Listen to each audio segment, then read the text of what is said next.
పరిచయం లేదు. ఆయన గురించి నేను పెద్దగా ఏం చెప్పలేదు, కానీ వీళ్ళిద్దరూ మీకు ఒకటి చెప్పాలి. వీళ్ళిద్దరిని గురించి ఏంటి, వీళ్ళిద్దరిని ఎందుకు ఇక్కడ కూర్చోబెట్టుకున్నా నాకైతే తెలియదు, కానీ కూర్చోబెట్టుకున్నాక అందులో ఒక ఔచిత్యం మీకు చెప్పాలి. అమరావతి సాహిత్య నేతల్లో మేము వర్క్షాపులు నిర్వహిస్తున్నాం 2024 జనవరి నుంచి. దాదాపు ఏంటంటే 19 నెలలు 20 నెలలు. ఈ 20 నెలల్లో ఆంధ్రప్రదేశ్లో చక్కని కవిత్వం రాస్తూ ఏ సర్టిఫికెట్ పొందుతూ ప్రశంసా పత్రాలు పొందుతున్నటువంటి కవులు ఒక 10 మంది ఉంటే, ఆ 10 మందిలో మన గుంటూరులో ఇద్దరు లేడీస్ ఎవరంటే ఈ మేడిశెట్టి సుభద్రా కృష్ణను, ఆ చల్లా శశిధర్. ఆ రకమైనటువంటి స్థాయి వాళ్ళు తప్పిస్తూ తెలుసుకుంటున్నారు. కానీ మేము ఆ స్థాయికి వచ్చామని మాత్రం వాళ్ళిద్దరికి తెలియదు. వాళ్ళిద్దరూ కాకపోతే ఏంటంటే ఇది నిలబెట్టుకోవాలి, అది కొనసాగించాలి. కొన్నాళ్ళ తర్వాత వీళ్ళు రాసినటువంటి వాటితో పుస్తకాలు కూడా వేస్తే ఆ రచనలకు శాశ్వతత్వం అవుతుంది. అటువంటి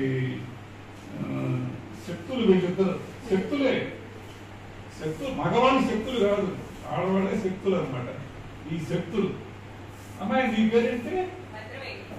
భద్రవేణి. కొత్తగా అమ్మాయి ఈ మధ్యనే నాకు అంత పరిచయం లేదు, అందుకని ఆ అమ్మాయిని గురించి నేను ఏమి ఎక్కువగా చెప్పలేకపోతున్నాను. మనకు తెలియని దేవుడి గురించి తెలియని భక్తుడు ఏం చేస్తాడు, అట్లాగా భద్రవేణి గురించి నేను చెప్పలేకపోతున్నాను. నమస్కారం అండి. ఈరోజు తెలుగు కళావేదిక అని మేము ఈ సంస్థని స్థాపించడం జరిగింది. దీని ముఖ్య ఉద్దేశం ఏమిటి అంటే, తెలుగు జాతి కోసం అన్న నందమూరి తారక రామారావు గారు ఎంతో కృషి చేశాడు. వారి ఆశయ సాధనలో భాగం తెలుగు కవులను, తెలుగు కళాకారులను ప్రోత్సహించాలన్నదే ఇక్కడ ఉద్దేశం. పార్టీలకు అతీతం తెలుగుదేశం పార్టీ అనుబంధంగానే ఉంటుంది ఈ సంస్థ అనేది కూడా. మేము యువతరానికి, నవతరానికి మన యొక్క తెలుగు వెలుగులు పంచాలి, వాళ్ళల్లో ఉన్న ప్రతిభను వెలుగులోకి తీసుకురావాలి అన్న ఆలోచన వచ్చినప్పుడు నేను అంకుల్ని అడిగాను, పెద్దల్ని, అంకుల్ ఏం పేరు పెడితే బాగుంటుంది అని అడిగినప్పుడు తెలుగు కళావేదిక అని పెట్టమ్మా బాగుంటుంది అని చెప్పారు. ఇది ప్రతి నెల కూడా మొదటి వారం మా తెలుగు కళావేదిక సభలు నిర్వహిస్తామండి. ప్రతి నెలకు ఒక ప్రోగ్రాం చేస్తూ ఉంటాము.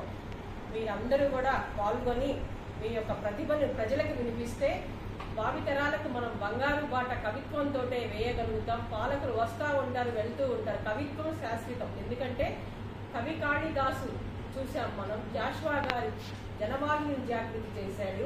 ఆరుద్ర, సినారే ఎంతో మంది మహాకవులు పుట్టిన నేల కాబట్టి మన నేల.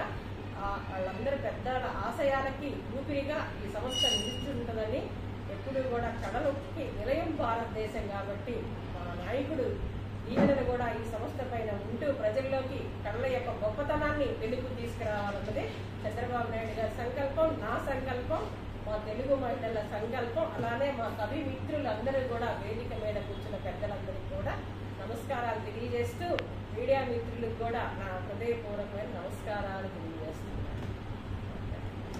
అందరికీ నమస్కారం.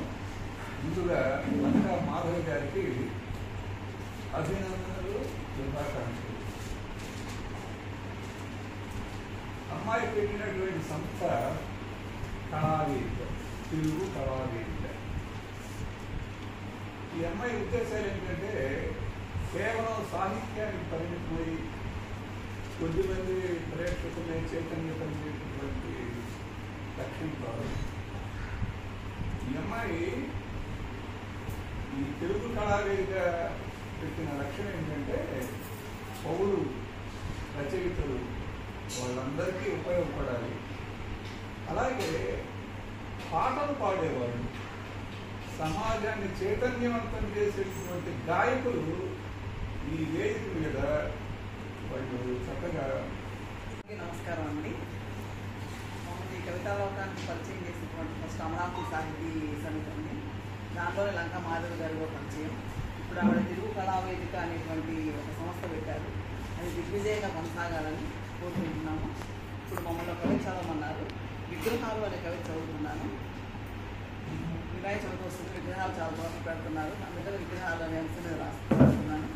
ఎందుకు కొన్ని కొన్ని విగ్రహాలు ఎందుకో వెలిగిపోతున్నా ఎందుకో పంచామృత అభిషేకాలతో పట్టుపరుపుల తూగు క్రియాలాటలలో ఉత్సవాల ఊరేగింపులలో ఊరూరా ఆనంద గోలికలలో వెలిగిపోతున్నాయి ఎందుకో కొన్ని విగ్రహాలు ఎందుకో వెలవెలా పోతున్నాయి ఎందుకో కన్నవారికే బరువైన చిన్నారిలా అనురాగానికే నోచుకోని ఆలిలా మాతృత్వం ఆవిరైన తల్లిలా ఆదరణే కరువైన అనాథల వెలవెలా పోతున్నాయి ఎందుకో కొన్ని విగ్రహాలు ఎందుకో విలవిలా నలుగుతున్నాయి ఎందుకో కులమతాల విద్వేషాలతో కక్షాకార్పణ్యాల కార్చిచ్చులతో రాజకీయ వ్యూహ రచనల్లో గత చరిత్రల స్మృతుల్లో విలవిలా నలుగుతున్నాయి ఎందుకో మానవులు ఆడుతున్న వైకుంఠపాటిలో తాము పావులమవుతున్నామనే మర్మాల గుర్తు విప్పేందుక అర్షడ్ వర్గాల వలలో చిక్కుకొని కరడుగట్టిన మనుషుల చేతుల్లో పురుడు పోసుకున్నందుక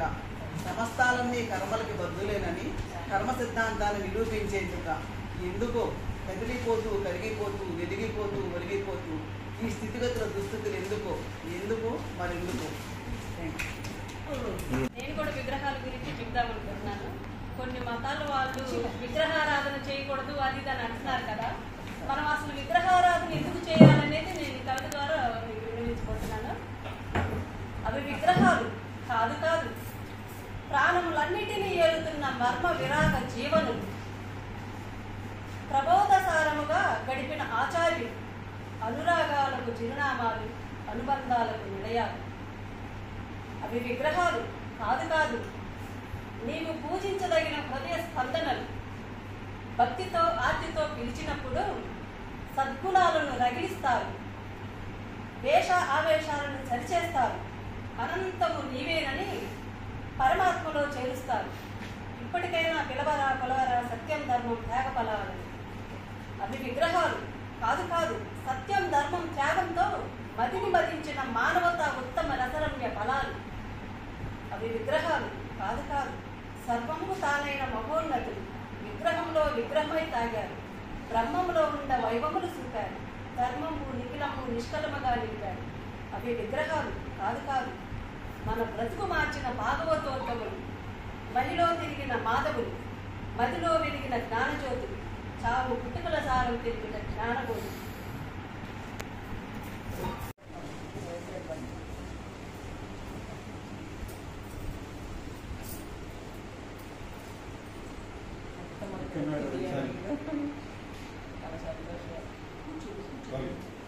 మీరు పడండి అట్పట్టుకమ్మ సీను పట్టుకుంటాం కష్టపడినంత సీనే బాగుంటాం.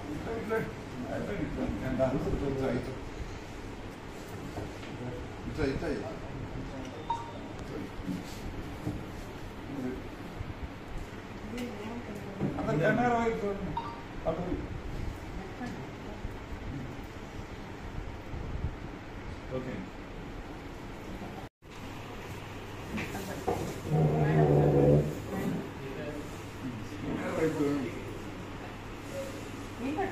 నించండి.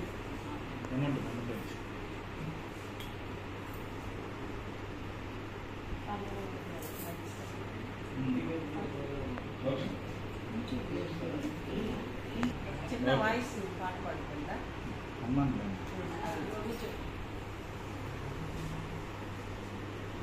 తెలుగు కళా వేదిక తొలి అతిథులు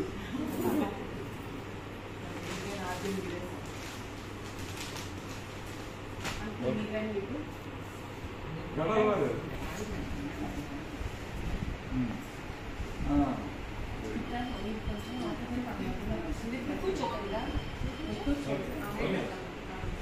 ఓకే ఇంకా ఎవరికైనా కప్పి ఉందా ఎవరికైనా? ఓకే కెమెరా వైపు చూడండి. బాబు కొంచెం ఉండండి, స్వీట్ టీ తీసుకొని ఓకే ఒక నిమిషం బాబు. తెలుగు కళావేదిక తరఫున చిన్నారి చిరంజీవి ఒక మంచి దేవుని గీతం ఆలపించబోతుంది మన ముందు. ధనశ్రీ మంచిగా పాడమని. అందరికీ నమస్కారం. నా పేరు ధనశ్రీ.